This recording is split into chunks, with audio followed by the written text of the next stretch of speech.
Денеска видовме уште еден сигнал, кој што е сигнал дека постои волја за проширување во Европската Унија, тоа е нон-пейперот од германскиот канцелар Мерц. Иако има луѓе кои што не се согласуваат со тоа, а тоа е постепено членство, учество во институциите на Европска Унија, и тоа не е дефинитивен документ кој што е усвоен од Европска Унија, очигледно нема да биде усвоен затоа што има несогласување. Апелирам премиерот Христијан Мицкоски да не го користи овој нон-пейпер како дополнително алиби и изговор да не се направат следните чекори, кои што, како што сите укажуваат, не може да бидат променети.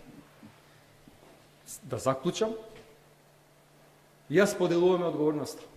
Социјалдемократскиот сојуз на Македонија, јас лично, целокупната коалиција, која што СДСМ ја предводи, да ги направиме уставните измени и после тоа седиме заедно на маса, додека траат преговорите, додека се отвораат и затвораат преговорите по поглавијата.